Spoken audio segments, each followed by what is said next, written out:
ರಾಮ ಮಂದಿರ ದೇಣಿಗೆ ಕಳ್ಳತನ ವಿವಾದ.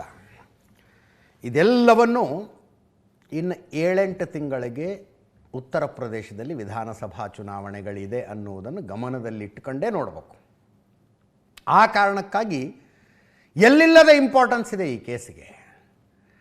ನಿತಿನ್ ನಬೀನ್ BJPಯ ರಾಷ್ಟ್ರೀಯ ಅಧ್ಯಕ್ಷರಾಗಿ ಅಧಿಕಾರ ವಹಿಸಿಕೊಂಡ ನಂತರ ಮೊದಲ ಸಲ ಉತ್ತರ ಪ್ರದೇಶಕ್ಕೆ ಭೇಟಿ ಕೊಟ್ಟರು. ಒಂದು ರೋಡ್ ಶೋ ಮಾಡಿದ್ದಾರೆ. ಸೈಕಲ್ ಮನೆ ಸೇರ್ಕೊಳ್ಳುತ್ತೆ ಅಂದರು. ಸಮಾಜವಾದಿ ಪಕ್ಷದ ಚಿಹ್ನೆ ಅದು. ಕೇಳಿಸ್ಕೊಳ್ಳಿ ಒಮ್ಮೆ. ये आग्रह कहने आया हूं, कांग्रेस तो मृत प्राया है, कांग्रेस तो समाप्त हो चुकी है, पर ये जो साइकिल वाली पार्टी है इसका भी टायर पंचर करने का काम भारतीय जनता पार्टी का कार्यकर्ता करेगा।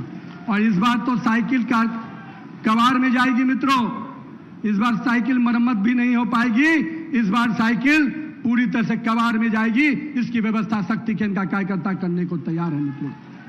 मैं आपके माध्यम से अपने सभी कार्यकर्ताओं से कहता हूं मित्रों, आइए भारतीय जनता पार्टी के उस नारे को बुलंद करें जिसमें सबका साथ, सबका विकास, सबका विश्वास और सबका प्रयास का मूल मंत्र हमारे नेता नरेंद्र मोदी जी ने दिया है। हम समाज के हर वर्ग को लेकर चलने को तैयार हैं, हम समाज के हर वर्ग के साथ खड़े होने को तैयार हैं, क्योंकि हम भारत प्रथम के साथ काम करते हैं मित्रों। ಅಖಿಲೇಶ್ ಯಾದವ್ ಅವರು ಸುಮ್ಮನೆ ಟಾಂಟ್ ಕೊಟ್ಟರು ನಿತಿನ್ ನಬೀನ್ ಅವರಿಗೆ.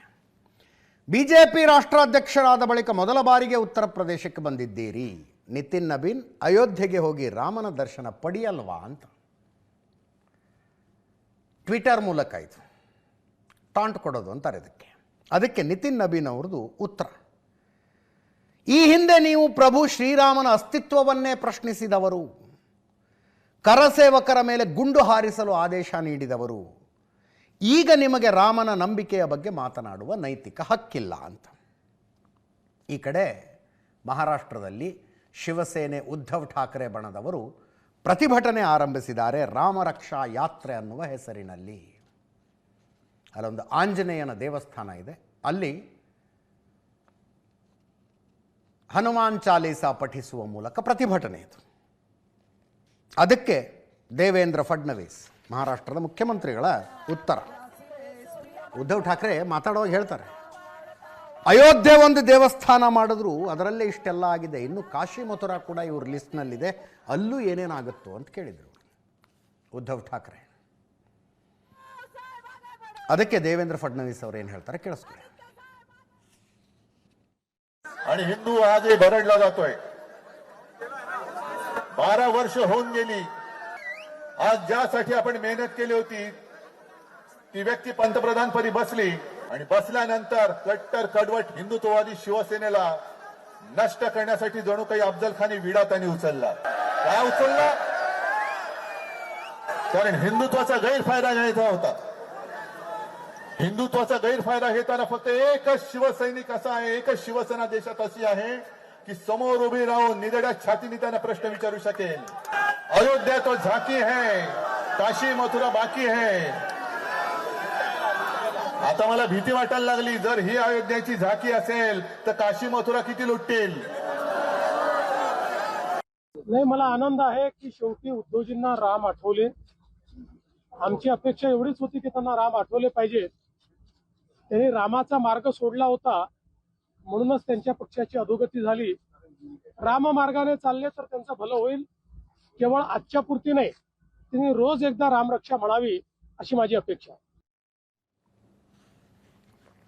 ಇನ್ನು ಇಲ್ಲಿ ಕರ್ನಾಟಕದಲ್ಲಿ ಮಲ್ಲಿಕಾರ್ಜುನ ಖರ್ಗೆ ಅವರು, ಪ್ರಿಯಾಂಕ ಖರ್ಗೆ ಅವರು ಇಬ್ಬರು ಇದರ ಬಗ್ಗೆ ಮಾತಾಡಿದ್ರು. ಮಲ್ಲಿಕಾರ್ಜುನ ಖರ್ಗೆ ಅವರಿಗೆ 20,000 ಕೋಟಿ ರೂಪಾಯಿ ಕಳ್ಳತನ ಆಗಿದೆ ಅಂತ ಸುದ್ದಿ ಇದೆಯಂತೆ. 20,000 ಕೋಟಿ. ಈ ಕಳ್ಳತನವನ್ನು ದಲಿತರು ಮಾಡಿದ್ರ? RSSನ ಸಂಪರ್ಕದಲ್ಲಿರುವ ಜನರೇ ಲೂಟಿ ಮಾಡಿದ್ರು. ರಾಮನ ಹೆಸರಿನಲ್ಲಿ 20,000 ಕೋಟಿ ಚಿನ್ನಾಭರಣ ಲೂಟಿಯಾಗಿದೆ. ದಿನಾ ದೇವರನ್ನು ಜಪಿಸ್ತಿದ್ರು, ಅವರೇ ಅಯೋಧ್ಯೆಯಲ್ಲಿ ಲೂಟಿ ಮಾಡಿದ್ದಾರೆ. ಮನುಷ್ಯನಿಗಾಗಿ ಧರ್ಮ ಹುಟ್ಟಿಲ್ಲ, ಬರೀ ಧರ್ಮದಿಂದ ಉದ್ಧಾರ ಆಗಬೇಕಾಗಿಲ್ಲ, ಮೊದಲು ಶಿಕ್ಷಣ ಪಡೆಯಿರಿ, ಎಲ್ಲರೂ ಒಗ್ಗಟ್ಟಾಗಿರಿ. ದೇವರ ಹೆಸರಿನ ಮೇಲೆ ಕಳ್ಳತನ ನಡೆದಿದೆ ಅಂತ. ಇನ್ನೊಂದು ಕಡೆ ಪ್ರಿಯಾಂಕ ಖರ್ಗೆ ಅವರು, ಗೋಪಾಲ್ಜಿ ರಾಮ ಮಂದಿರದ ಕಟ್ಟಡದ ಉಸ್ತುವಾರಿ ವಹಿಸಿಕೊಂಡಿದ್ರು, 40% ಪಡೆದು ಅಳಿಯನಿಗೆ ಗುತ್ತಿಗೆ ಕೊಡಿಸಿದ್ರು. ಅಂತ ಯಾವುದೋ ಪೇಪರ್ನಲ್ಲಿ ಬಂದಿದೆ ಅಂದರು ಪ್ರಿಯಾಂಕ ಖರ್ಗೆ ಅವರು. ಕೇಳಿಸ್ಕೊಳ್ಳಿ.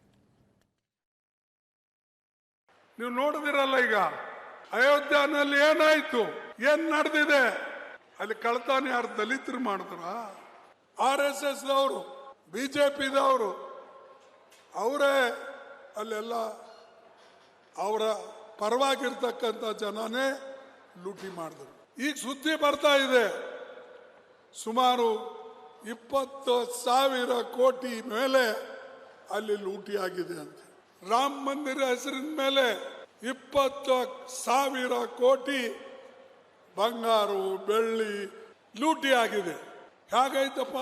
ದಿನ ಎದ್ದು ದೇವರ ಹೆಸರು ಜಪಿಸ್ತಾ ಇದ್ದೀರಿ, ಆ ದೇವರ ಹೆಸರಿನಿಂದನೇ ಲೂಟಿ ಮಾಡ್ತಾ ಇದ್ರು. ಮನುಷ್ಯನಿಗೆ ಧರ್ಮಕ್ಕಾಗಿ ಮನುಷ್ಯ ಹುಟ್ಟಿಲ್ಲ, ಬರೇ ಧರ್ಮದಿಂದನೇ ಉದ್ಧಾರ ಆಗ್ತದೆ ಅಂತಿಲ್ಲ. ನೀವು ಮೊದಲು ಶಿಕ್ಷಣ ಪಡೀರಿ, ಎಲ್ಲ ಒಕ್ಕಟ್ಟಾಗರಿ. ಅದು ದೇವರ ಹೆಸರಿನ ಮೇಲೆ ಧರ್ಮದ ಮುಖಂಡರು ಕಳತನ ಮಾಡ್ತಾ ಇದ್ದಾರೆ. ಗೋಪಾಲ್ಜಿ ಅವರು ಉಸ್ತುವಾರಿ ಇದ್ರಂತೆ ಕಟ್ಟಲಿಕ್ಕೆ. ಅವ್ರು ಹಳೆಯಂಗೆ ಕಾಂಟ್ರಾಕ್ಟರ್ ಕೊಟ್ರಂತೆ 40% ಅಂತ. BJP ಸರ್ಕಾರದಿಂದ ಕಲ್ತ್ಕೊಂಡು ಹೋಗಿರೋದಲ್ಲ ಅಯೋಧ್ಯೆ ತನಕ 40%. ಈಗ ಇವರೆಲ್ಲರೂ ಕೂಡ ಯಾವ ಮೂಲ ಮಟ್ಟದಿಂದ ಬಂದಿರೋದು? ಈ 3 ಜನ ಆರೋಪಿ. ಇವತ್ತು ಟ್ರಸ್ಟ್ ಮೀಟಿಂಗ್ ಇದೆ ಅಂತ ಇದ್ದೀರಲ್ಲ, ಯಾರ ಬಗ್ಗೆ ಚರ್ಚೆ? ಚಂಪಕ್ ರಾಯ್, ಮಿಶ್ರಾ ಮತ್ತು ಗೋಪಾಲ್. ಇವರೆಲ್ಲರದು ಟ್ರೈನಿಂಗ್ ಎಲ್ಲಾಗಿರೋದು RSSನಲ್ಲಲ್ವಾ?